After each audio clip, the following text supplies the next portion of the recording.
Presenting Thor love and thunder.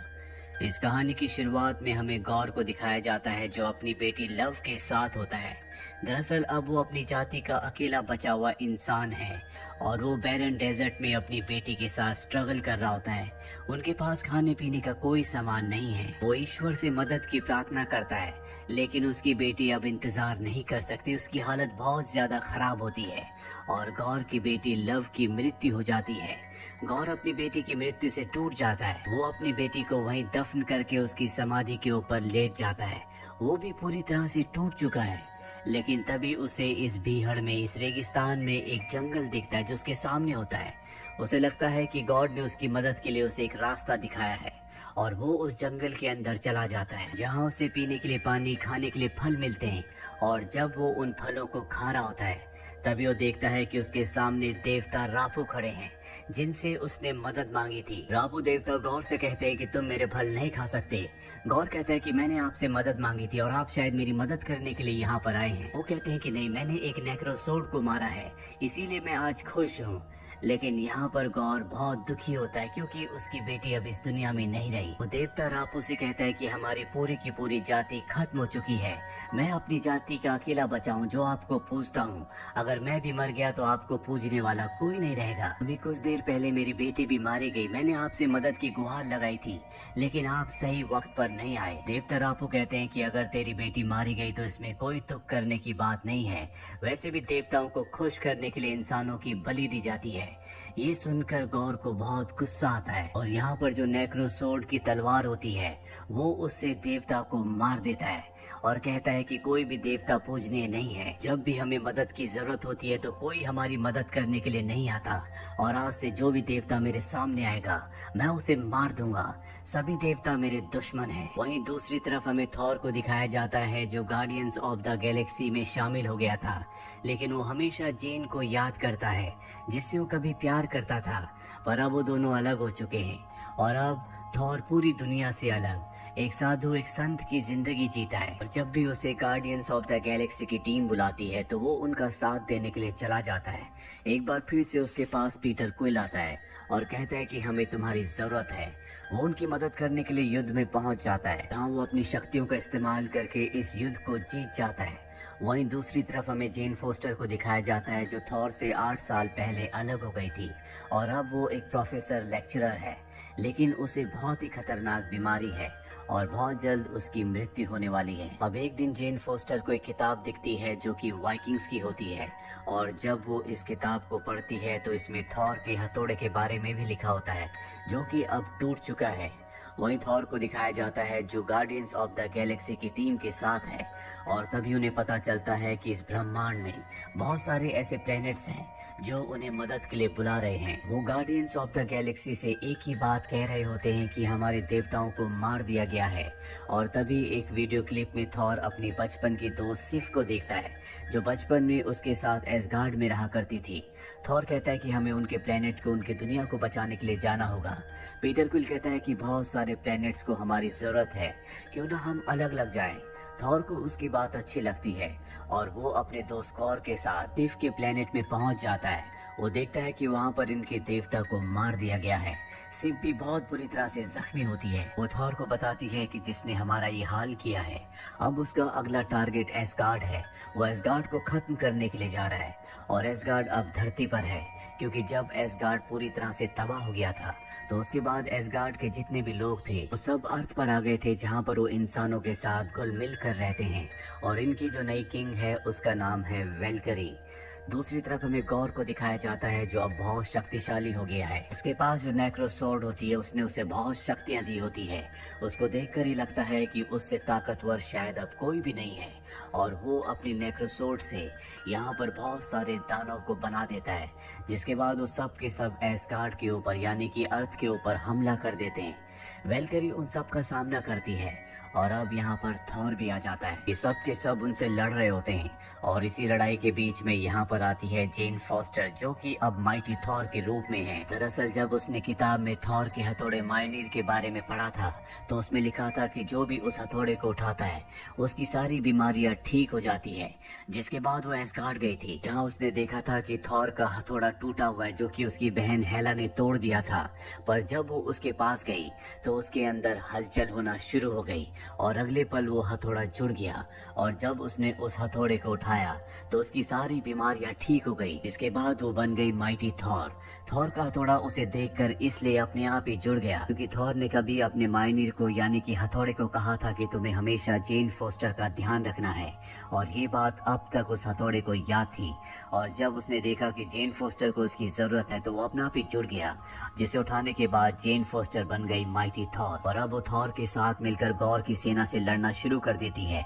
गौर अपने एक monster की मदद से एस्गार्ड के बच्चों को अपने साथ उठाकर ले जाता है। हालांकि थॉर उसे रोकने की कोशिश करता है लेकिन वो ऐसा नहीं कर पाता। दरअसल गौर को थॉर का स्ट्रोम ब्रेकर चाहिए क्योंकि वो किसी भी दुनिया का रास्ता खोल सकता है। वहीं एस्गार्डियंस को दिखाया जाता है जो अपने बच्चों के लिए परेशान होते हैं। थॉर उनसे कहता है कि मैं उन बच्चों को किसी भी कीमत पर वापस लाऊंगा। वेलकरी थॉर को बताती है कि गौर के पास नेक्रोसोर्ड है। जेन फोस्टर पूछती है कि ये नेक्रोसोर्ड क्या है। थॉर बताता है कि ये एक ऐसी तलवार है जिससे वो देवताओं को मार सकता है, साथ ही कई सारे मॉन्स्टर्स को पैदा भी कर सकता है। ये तलवार बहुत खतरनाक है जो अलग अलग समय में अलग अलग मास्टर्स को चुनती है, और इस वक्त उसने गौर को चुना है। और जिसे भी तलवार चुनती है वो पूरी तरह से अपनी अच्छाई को खो देता है। अब ये बातें कर ही रहे होते हैं कि तभी हाइमदाल का बेटा, जिसे गौर अपने साथ उठा कर ले गया है, उसकी एक होलोग्राफिक इमेज यहाँ पर आती है क्योंकि उसके अंदर शक्तियाँ हैं। थॉर उसे कहता है कि तुम कहाँ पर हो। वो कहता है कि मुझे नहीं पता, मैं अपनी शक्तियों को अच्छे से इस्तेमाल नहीं कर सकता। थॉर कहता है कि तुम्हें फोकस करना होगा, और जब वो फोकस करता है तो थॉर उस तक पहुंच जाता है। थॉर से कहते हैं कि हमें यहाँ से ले जाओ, यहाँ पर बहुत अंधेरा है। थॉर कहता है कि मैं असली में यहाँ पर नहीं हूँ, सिर्फ मेरा दिमाग यहाँ पर है। और थॉर इस जगह को देखता है जो पूरी तरह से अंधकार में होती है। इसके बाद वो अपने साथियों को बताता है कि गौर ने बच्चों को अंधेरे की दुनिया में रखा है जहाँ पर गौर की शक्तियाँ बहुत ज्यादा होंगी। इसीलिए हमें एक पूरी टीम की जरूरत है ताकि हम गौर को हराकर बच्चों को वापस ले आएं। और अब ये अपनी टीम को बड़ा करने के लिए चारों के चारों देवताओं की दुनिया में जाते हैं जहाँ पर इनकी बात को कोई भी सीरियसली नहीं लेता। और तभी यहाँ पर देवताओं के देवता ज़्यूस आते हैं, जिन्हें थॉर बताता है कि अलग अलग देवताओं को मारा जा रहा है और हमें किसी भी तरह से गौर को खत्म करना होगा। पर ज़्यूस उसकी मदद करने से मना कर देते हैं। इसके बाद इन्हें समझ में आ जाता है कि इन्हें किसी भी तरह से ज़्यूस के हथियार, जिसे थंडर बोल्ट कहा जाता है, जिसके अंदर असीम शक्तियाँ हैं, उसे हासिल करना होगा, तभी ये गौर को हरा सकते हैं। जिसके बाद ये सब के सब थंडर बोल्ट को हासिल करने के लिए देवताओं से लड़ना शुरू कर देते हैं और ज़्यूस को गुस्सा आ जाता है। ज़्यूस अपने सबसे खतरनाक हथियार थंडर बोल्ट से गौर की बॉडी को चकनाचूर कर देते हैं। इसके बाद वो थॉर के ऊपर भी हमला करते हैं, लेकिन थॉर खुद भी एक देवता है, इसीलिए वो उनके हथियार थंडर बोल्ट को पकड़ लेता है और वापस ज़्यूस पर हमला करता है, जिससे ज़्यूस जख्मी हो जाते हैं। और अब ये सब के सब थंडर बोल्ट को लेकर यहाँ से निकल जाते हैं और उस प्लेनेट तक पहुँच जाते हैं जहाँ पर कॉर्ग है, जो पूरी तरह से अंधेरे में डूबा हुआ है। ये पूरे प्लेनेट पर बच्चों को ढूंढने की कोशिश करते हैं, लेकिन इन्हें बच्चे कहीं भी नहीं मिलते। और तभी जेन फोस्टर को एक पेंटिंग दिखती है जो कि एटर्निटी की होती है, जिसे सिर्फ थॉर के स्ट्रोम ब्रेकर से खोला जा सकता है। और अब इन्हें गौर का पूरा प्लान समझ में आ जाता है। वो थॉर के स्ट्रोम ब्रेकर को हासिल करना चाहता है ताकि वो इटर्निटी के दरवाजे को खोल सके। इसीलिए गौर ने इन सब को यहाँ पर जाल बिछाकर बुलाया है, क्योंकि ये उसकी अंधेरों की दुनिया है।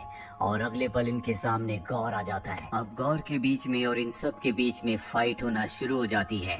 गौर इन सब के ऊपर हावी हो रहा होता है क्योंकि ये गौर की अंधेरे की दुनिया है, जिसके चलते वो वेलकरी को घायल कर देता है। थॉर को समझ में आ जाता है कि अगर उसे वेलकरी को और अपने बाकी साथियों को बचाना है तो उसे यहाँ से निकलना पड़ेगा।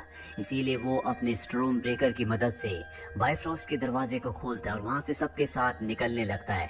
लेकिन तभी गौर उसके स्ट्रोम ब्रेकर को पकड़ लेता है और अपने साथियों के साथ यहाँ से टेलीपोर्ट होकर अर्थ पर चला जाता है।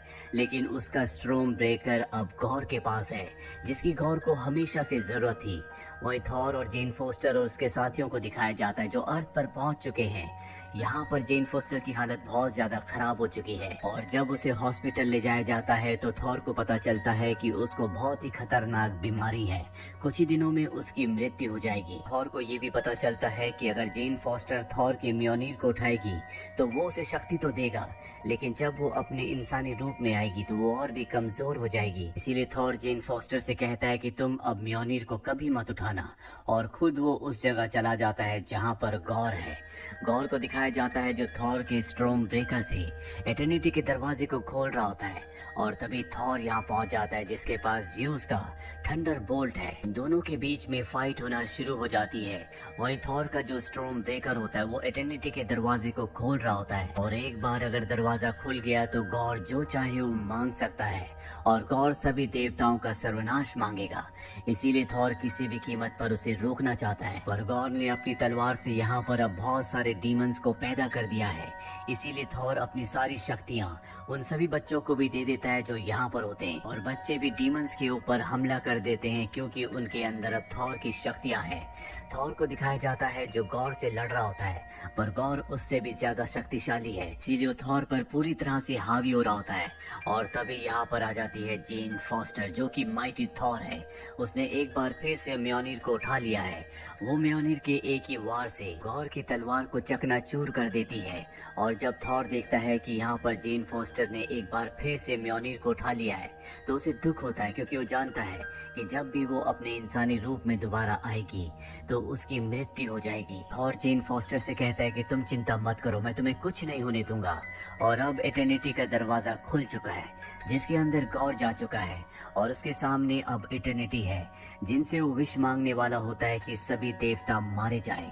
पर तभी थॉर वहां पर आ जाता है और वो गौर से कहता है भले तुम सभी देवताओं को मार दो, लेकिन फिर भी तुम्हें शांति नहीं मिलेगी। शांति सिर्फ प्यार में है, यानी कि लव में। और जबकि मैं मरने वाला हूँ क्योंकि मैं एक देवता हूँ, तो मैं अपनी जिंदगी के आखिरी पल अपने प्यार अपने लव के साथ बिताना चाहता हूँ, यानी कि जेन फोस्टर के साथ।